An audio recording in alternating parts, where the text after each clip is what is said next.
Listen closely. The world is not built for the weak. It is not kind to those who stumble. When you fail, people don't rush to lift you up. They step over your body, pretending not to notice. Nobody loves a loser. They love the story of the winner, the myth of the conqueror, the taste of someone else's blood on the ground. That is the truth you've been running from. You can deny it, or you can weaponize it. You've been told life is fair. It isn't. You've been told virtue wins. It doesn't. You've been told patience pays. It won't. What pays is power. What wins is dominance. What survives is cunning. If you want to be respected, feared, untouchable, you must learn the ancient art of playing the game beneath the game. You must think like a predator in a world of prey. Niccolò Machiavelli knew this 500 years ago. He wrote it plainly. It is better to be feared than loved if you cannot be both. But here's the discovery most people never make. This is not just philosophy. It is survival psychology. And if you don't master it, you will always serve someone who has. This is Machiavelli's guide to winning in a world that hates losers. Comment below. Power is my birthright. Say it, because from this moment on, you step into a different game. First maxim, power is perception. Power is not real, it is perception. And perception is more powerful than any truth you could hold in your hands, because men and women are ruled not by what is, but by what they believe. If you look powerful, you are powerful, because human beings are conditioned to submit to appearances before they ever challenge substance. And that is why kings wear crowns and leaders wrap themselves in symbols. They understand that the image of power bends reality more effectively than any blade. You will never be asked if you are strong, only if you appear strong. And the tragedy of the weak is that they believe authenticity matters, when in truth, it is the mask that rules the room. People do not respect you for who you are. They respect you for who they think you are. And if you want to rise above the crowd, you must learn to engineer this perception with ruthless precision. Dress the part, speak with calm authority, move like one who does not ask for permission, and you will watch doors open that would have been barred to your honest self.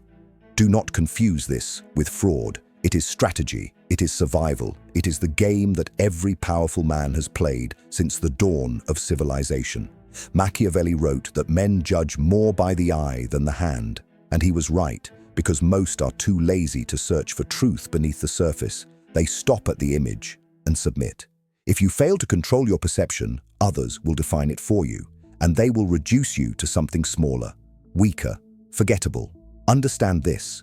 The perception of confidence is more valuable than the reality of it, because perception spreads like fire and reality moves like ice. The powerful never show doubt in public. They bleed in silence, but they walk into the arena with eyes that tell the world they cannot be beaten. That is how empires are built, not on raw strength, but on the carefully constructed illusion of invincibility. You must become a master of that illusion. You must live as if the stage lights are always on, because they are. And one slip of weakness will brand you as prey. Control perception, and you control the game. Now, comment below, I am the architect of perception. Let the world hear the declaration of your new role. Second maxim, the ruthless nature of respect. Respect is not love, and it is not kindness. It is fear dressed in admiration, and the sooner you understand this, the sooner you can command it. People may smile at you, shake your hand, even call you their friend, but underneath every human interaction is a silent calculation. Can this man dominate me, or must I submit to him? That is the hidden language of respect. You think people honor morality, but they honor strength. You think they value fairness, but they value victory. The world doesn't care about your good heart. It cares about your ability to impose your will. And if you fail to project that will, you will be dismissed as forgettable. Respect is not earned through generosity. It is enforced through dominance. Look back at every leader who mattered, and you will see they were not loved. They were tolerated, feared, envied, but never ignored. To be loved is fragile, because love is fickle and conditional, But respect, forged in fear, is unshakable, because no one dares to test the man they believe can crush them. Machiavelli warned rulers that it is safer to be feared than loved, and his wisdom still cuts like steel because men betray those they love but hesitate to betray those they fear. If you want respect, you must be willing to withhold mercy, to draw lines that cannot be crossed, to punish betrayal with cold precision. Do not mistake cruelty for recklessness. Cruelty must be measured, calculated, controlled. Too little, and they see weakness. Too much, and they conspire against you. But the right dose of ruthlessness brands you with authority they cannot deny. You are not here to be liked. You are here to be untouchable, and respect is the only shield that lasts. The world hates losers because losers inspire no fear, no envy, no calculation. They are invisible, and invisibility is death. Become the man they whisper about when you leave the room, the one they hesitate to confront, the one who radiates the possibility of destruction. That is the essence of respect. Without it, you are nothing. With it, you are dangerous. Now comment below. Respect is forged in fear. Etch that truth into your blood, because from this point forward, weakness is no longer an option. Third maxim, mastering masks. The world does not reward authenticity. It rewards performance, and if you want to win, you must master the art of wearing masks, because your raw self is too vulnerable, too exposed, too easy to dissect and destroy. People think they crave truth, but they actually crave illusions that flatter their insecurities. And the man who knows how to wear the right mask controls every room he enters. Machiavelli warned that rulers must learn to be both the lion and the fox, savage when necessary and cunning when survival demands it, and you cannot be either if you expose your true face to the crowd. Your honesty will not save you. It will be weaponized against you. Every weakness you reveal will be filed away. Every insecurity you confess will be remembered. Every slip of emotion will be stored for later use. Masks are not lies. They are shields, crafted images that disarm enemies and seduce allies, while your real thoughts remain locked in a vault no one touches.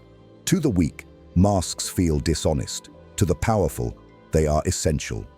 You must become a chameleon, shifting your colors to blend, seducing trust while hiding your claws, smiling while planning destruction, speaking softly while calculating ruthlessness. This is not hypocrisy. It is strategy. And strategy is survival. Never forget, people don't want to see who you are. They want to see who they need you to be, and the mask you wear will always be judged more valuable than the flesh beneath it. If you cling to transparency, you will be broken. If you master masks, you will never be cornered, never fully known, never truly vulnerable. That is how predators operate, that is how rulers rise, and that is how you make yourself untouchable. Comment below.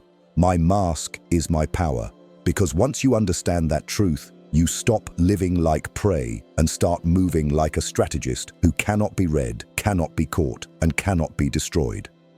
Fourth maxim, strategy above emotion. Emotion is the leash that keeps men enslaved, and if you want to rise above the herd, you must cut it from your throat and replace it with strategy, because strategy is cold, precise, and immune to the storms that rip ordinary men apart. Every downfall you've witnessed, every empire that collapsed, every leader betrayed, it all began with a single indulgence in emotion, anger that clouded judgment, pride that demanded reckless action, love that blinded reason, fear that froze decision. Machiavelli himself wrote that rulers who act on impulse destroy themselves, while those who plan with calculation bend chaos to their will. Understand this. Your enemies want you emotional because an emotional man is predictable, reckless, and easy to manipulate, while a strategic man is unreadable, untouchable, dangerous. Emotion reacts, but strategy anticipates. Emotion burns out, but strategy endures. Emotion begs for validation, but strategy manufactures outcomes. You cannot afford to be ruled by the same weakness that governs the crowd. You must learn to observe your own emotions as if they belong to someone else, Dissect them, strip them of their power, and store them away until they can be used as tools. Yes, emotions can be weapons, but only in the hands of one who controls them absolutely, who unleashes them at chosen moments to manipulate others while never being controlled by them himself. The strong man does not deny emotion. He harnesses it, bends it to his will, uses it like a dagger hidden in the folds of his cloak. The weak man lets emotion use him, and that weakness always ends in destruction. Strategy is the higher law. It is the only compass that points true north when chaos consumes everything. You must live like a chess master, not a gambler, calculating moves 5 steps ahead, never seduced by the heat of the moment, always guided by the architecture of cold design. Do this, and you will never be cornered by feelings, never enslaved by impulses, never dragged into the grave by your own softness. Comment below, strategy is my shield. Because the moment you elevate logic above emotion, you stop being a pawn and become the player who dictates the game itself. Fifth maxim, the utility of loyalty. Loyalty is not a gift, it is a transaction, and if you ever believe someone is loyal to you out of pure love, you are already their fool, because loyalty is bought, bartered, and maintained through interests. And once those interests shift, so will their devotion. People cling to those who feed their ambition, protect their weakness, or advance their goals. When you no longer serve their needs, their loyalty evaporates like mist in the sun. That is why a Machiavellian mind never trusts loyalty as permanent.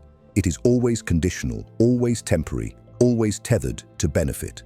Your task is not to demand loyalty, but to engineer it, to construct bonds where betrayal costs more than faithfulness, to align others' interests so tightly with your own that to betray you would be to wound themselves. Machiavelli himself warned princes that men are ungrateful, fickle, liars at heart, and the wise ruler accepts this without bitterness, because bitterness is weakness, while foresight is power. You do not curse the scorpion for its sting, you use its nature to predict its moves. In the same way, you must see loyalty as a tool, not a guarantee, and wield it as both shield and sword.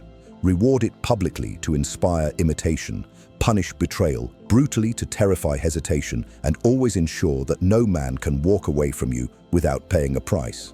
Do not chase loyalty through affection, for affection is soft and melts under heat. Cultivate it through fear, necessity, and reward, because these are forces men cannot easily resist.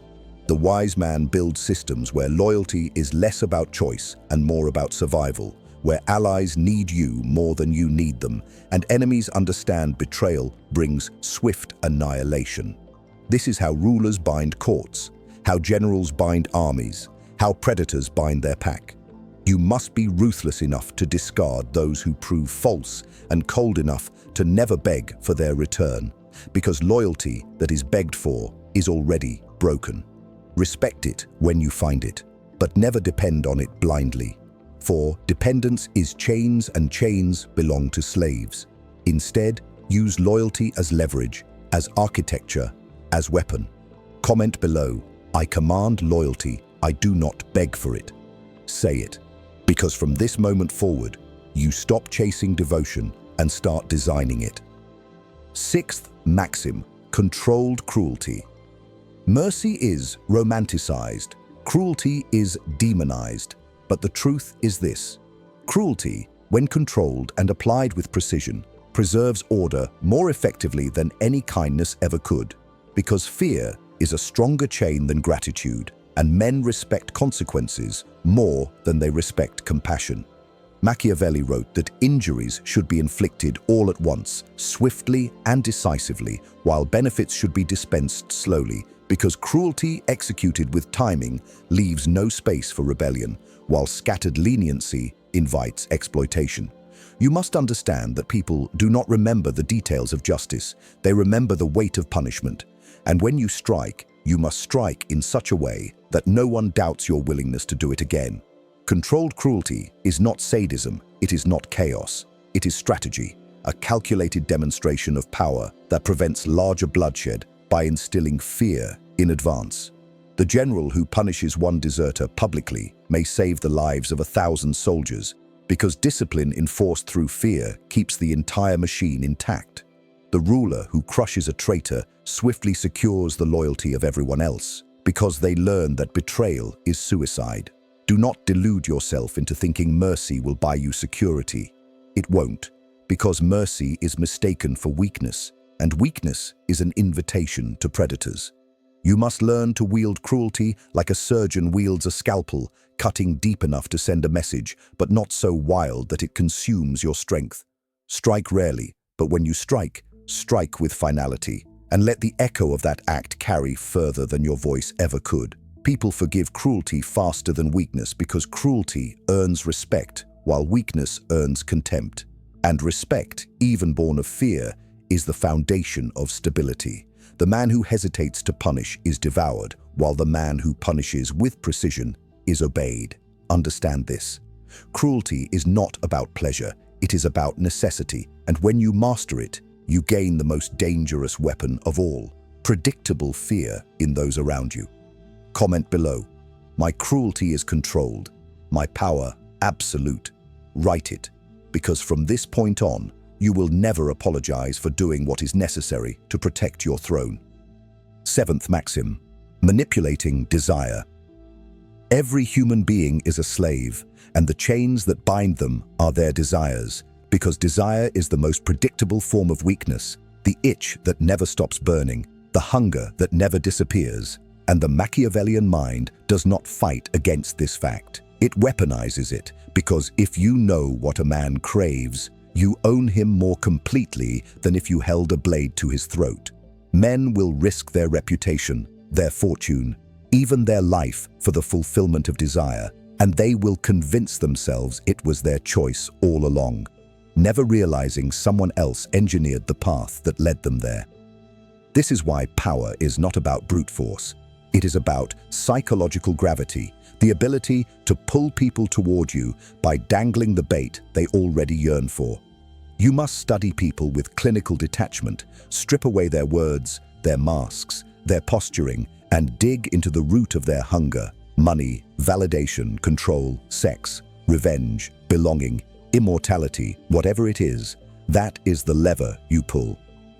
Machiavelli understood that men are driven more by hope of gain than by fear of loss. And to manipulate them, you must present illusions of gain so vivid they blind themselves willingly. Give them the taste, never the feast. Promise them the prize, never hand it fully. Keep them on the edge of satisfaction, desperate for more, because the man who feels complete no longer needs you, but the man who feels close to completion will serve you endlessly. Desire is not just external, it lives in you as well, and if you fail to master your own cravings, you will be mastered by those who see them.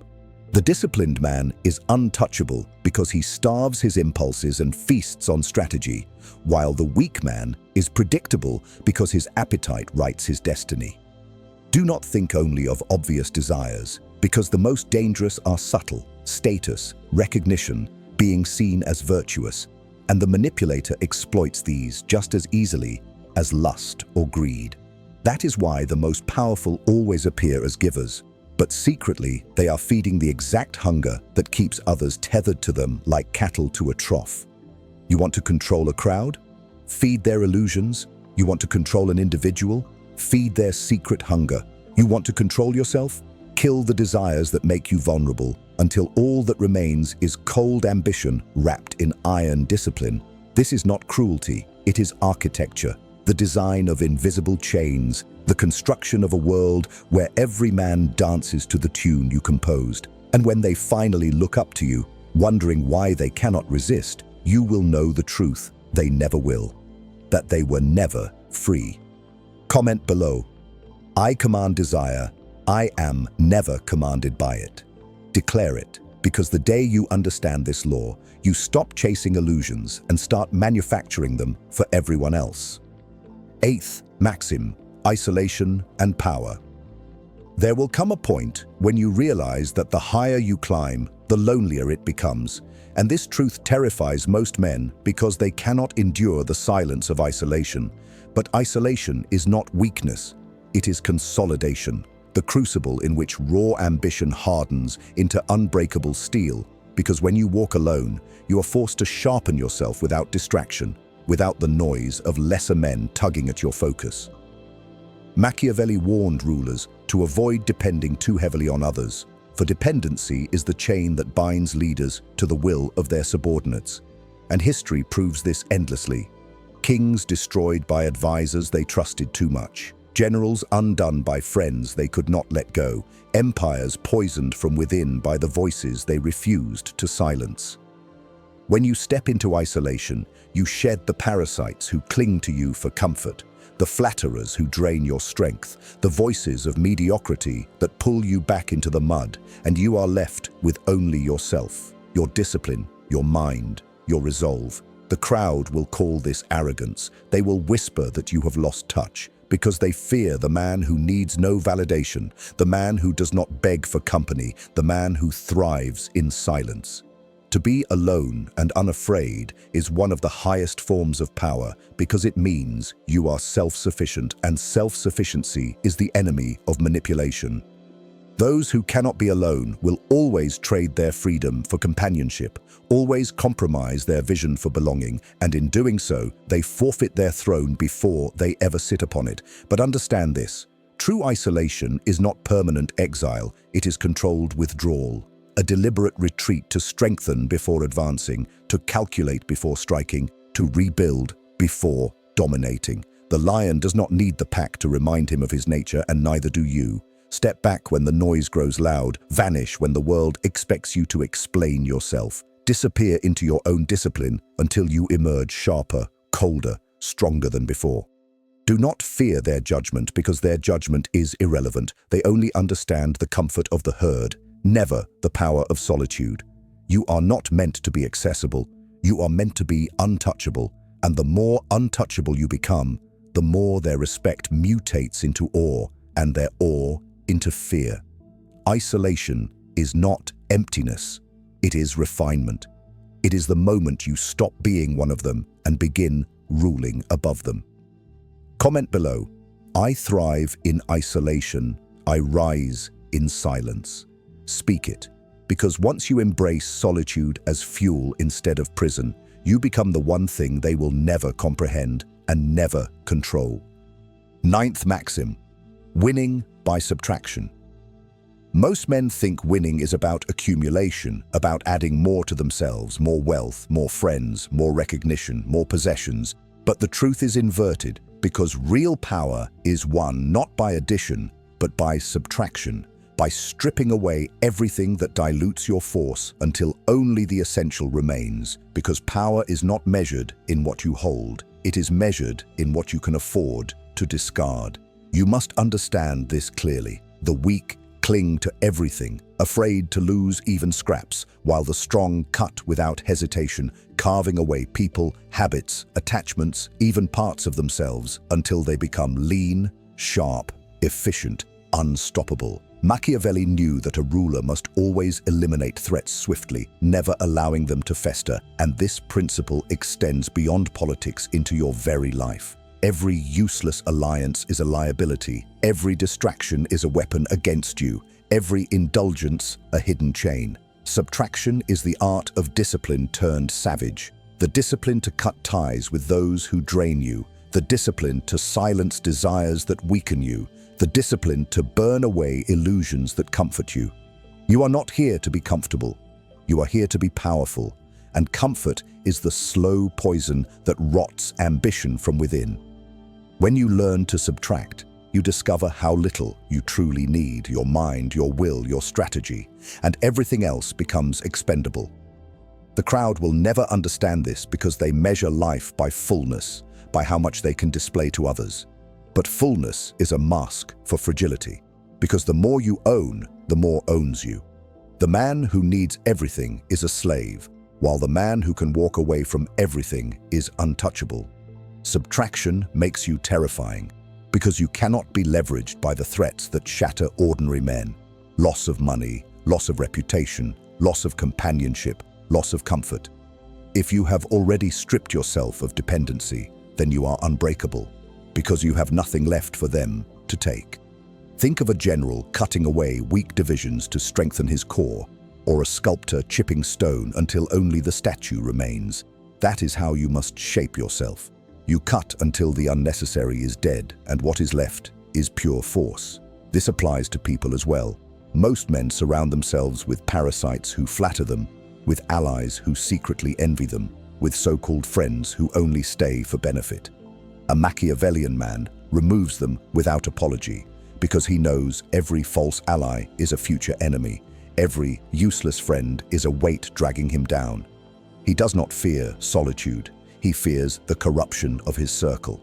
To win by subtraction is to make your world smaller but sharper, to shrink your dependencies until nothing can shatter you. Ask yourself, what weakens me? What slows me? What seduces me into mediocrity? Then cut it. Cut the habit that robs your focus. Cut the relationship that poisons your ambition. Cut the belief that chains your mind. Every cut is a victory. Every subtraction an act of conquest, because you are reclaiming your power from the claws of compromise. Remember this: kingdoms fall not because they lacked resources, but because they carried rot within their walls. Men collapse not because of enemies, but because of the dead weight they refuse to discard. Subtraction is the purge that ensures survival. This is not minimalism. This is war strategy. You must view your life as a battlefield and strip away every weakness until only the disciplined soldier remains. Then, when your enemies confront you, they will see a man who cannot be bribed with wealth, cannot be softened by affection, cannot be distracted by illusions, and cannot be destroyed by loss. That man is invincible. That man is feared. That man is you. Comment below. I win by subtraction, not by addition. Write it now, because the moment you grasp this law, you stop clinging to what weakens you and start sculpting yourself into the cold edge of inevitability. 10th maxim, the untouchable state. The final stage of power is not to be loved, not to be feared, not even to be obeyed. It is to become untouchable, to ascend beyond the fragile games of men and establish yourself as a force that cannot be destroyed, bargained with, or ignored. And to reach this state, you must abandon every illusion the weak cling to, because the untouchable man is carved out of discipline, sharpened by solitude, and armored in perception, strategy, loyalty, cruelty, and control of desire, each lesson fused into an unbreakable whole. The untouchable man is not dependent on flattery, because he understands that flattery is currency of the weak. He is not enslaved by wealth, because he knows money is only a tool.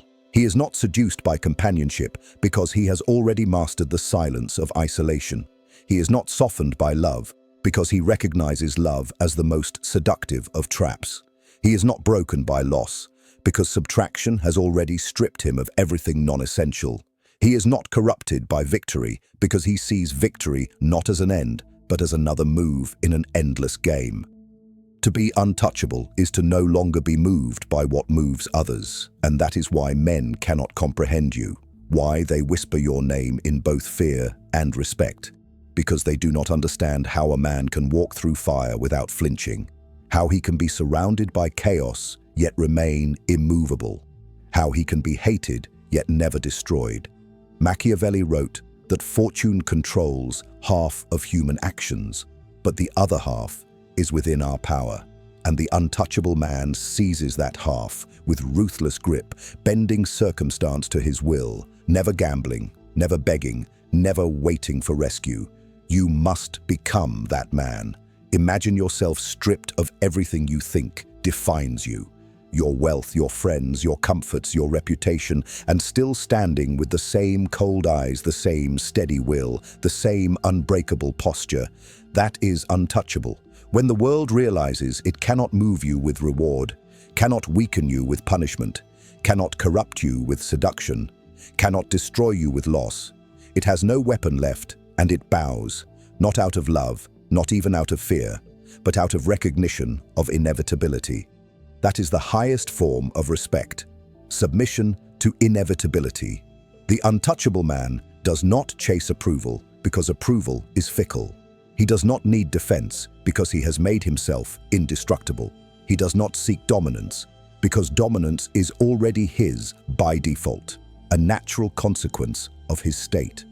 To reach this state, you must forge yourself relentlessly, cutting away weakness without hesitation, enduring solitude without complaint, moving with strategy rather than emotion, rewarding loyalty with calculation and punishing betrayal with precision, wielding cruelty like a surgeon, manipulating desire like a puppeteer, until you stand as a figure that no man can shake. You will not be liked, you will not be understood, but you will be remembered. Understand this: most men never come close because they are chained to their appetites, blinded by their hopes, paralyzed by their fears, enslaved by their need to belong. They call the untouchable man arrogant, ruthless, inhuman, but in truth he is simply free. Free from their chains, free from their illusions, free from their need for validation. They think freedom is the ability to do what they want. True freedom is the ability to need nothing, to bend but never break, to walk away without losing, to stand alone without falling. This is the state you must build. It will cost you dearly. It will cost you comfort, sentiment, softness, illusions. But what you gain will be worth more than everything you lose, because you will hold the only throne that matters, sovereignty over yourself. And once you rule yourself, ruling others becomes inevitable, because they cannot resist a man who radiates unshakable authority, a man who is not bargaining for their approval, a man who can walk into any room, any battlefield, any negotiation, and remain the axis around which everything turns. That is the untouchable man. That is who you must become. And when you reach that state, you will no longer care about being loved, feared, envied, or respected, because those will all come naturally, shadows cast by the immovable presence you embody.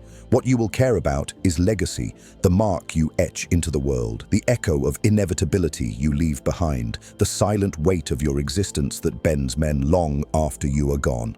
Comment below, "I am untouchable." Say it as declaration, not hope, because the world that hates losers will never hate you. They will never be able to touch you at all. And if you want more truths that cut deeper than comfort and prepare you for the throne of inevitability, then like this video, subscribe, and turn on notifications, because what you've just heard is not entertainment, it is instruction, and only the few who are ruthless enough to follow it will ever rise above the crowd.